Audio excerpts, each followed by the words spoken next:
Hey everybody, Brandon Swanson here from Most Valuable Podcasts. And what I'm doing today is I'm picking a topic just around sports, talking about it, seeing why I'm interested.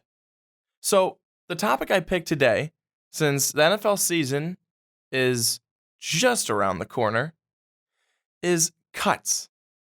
Cuts around the NFL. Some surprising. One may happen, but hasn't happened yet. So the first one, Fred Jackson from the Buffalo Bills. I think that's surprising. Yes, I get LaShawn McCoy is there, but Fred Jackson he's been there for so long. Even if with McCoy being banged up a little bit, I thought they would have kept Jackson, had him as the backup, put him in there if they needed to. A little rotation for Buffalo as they've had so long, especially when CJ Spiller was there. Fred Jackson, they cut him. Long time Bill. He had a nice tweet thanking Buffalo for their service, but he also said the old man is not done.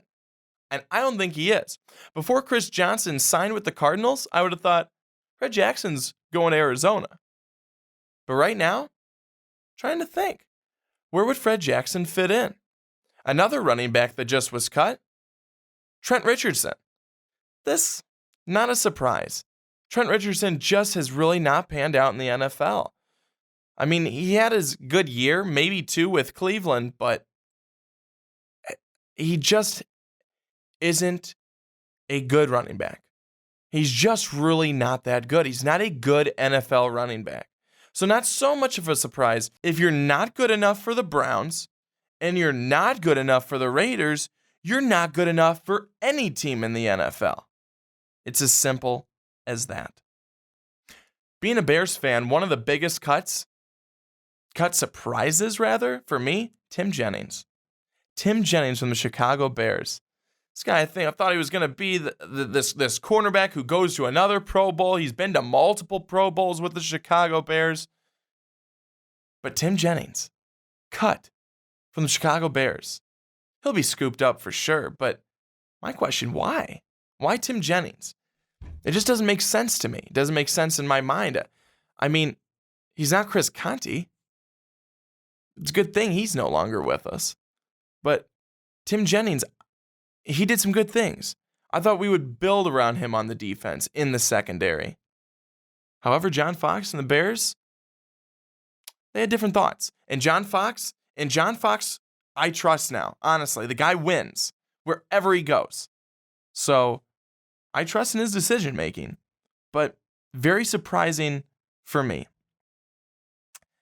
Now, one cut that has yet to have been made, but Jeff Darlington from NFL.com, he opines that this could happen, and it may be best.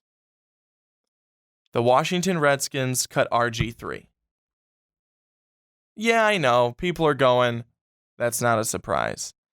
But I feel like after all the turmoil that RG3 has been through with the Redskins, and vice versa, it's time for him to go.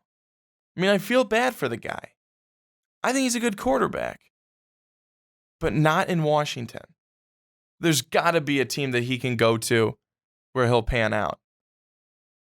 However, in a way, RG3 is kind of like a Tim Tebow. You're good, but you're not good enough. You're not good enough to be that starter. You're not good enough to be that number one guy. And again, so much has happened with RG3 and the Washington Brass. He needs a new home. He needs a new home, and I don't know when or if this will happen. Washington says, we have no thoughts of cutting him. That ultimately means, yes, they've thought about it. They probably will soon. So, I don't know. RG3, does he get cut by Washington? If he does, where does he land? I'm interested. I don't know yet. I don't know where he would land. Michael Vick landed with the Pittsburgh Steelers. Do they need a quarterback? Absolutely not. But where could RG3 maybe go? How about Houston? They don't even know if they like their starting quarterback. It's Brian Hoyer. RG3's a better name. Who knows? Maybe he'd go to the Texans. My final thought on the day is not a cut, but rather a guy who was named a starter.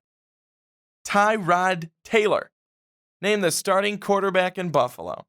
Is it a surprise? I think kind of.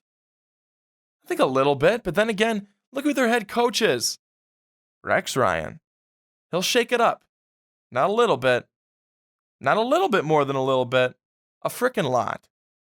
So he clearly thinks Tyrod Taylor is outperforming at the quarterback position. I'm interested to see how that works out. I'm interested about all of these. And I want to hear from you. Tell me down below. What do you think was the biggest cut? What do you think will be the biggest cut still coming? I'm interested. I want to hear. I don't know. I'm still waiting. What else could be coming? Could we see something even bigger than what we've seen already? A bigger surprise? Who knows? Maybe we will. I'm Brian Swanson. So long, everybody. Don't forget that we started a Patreon page. Go to patreon.com/mostvaluablepodcasts to check out all of our reward options. Remember, you can still get our content for free by subscribing to our YouTube page. But if you want to support us financially, now you can be rewarded for doing so. The link's in the description. What are you waiting for?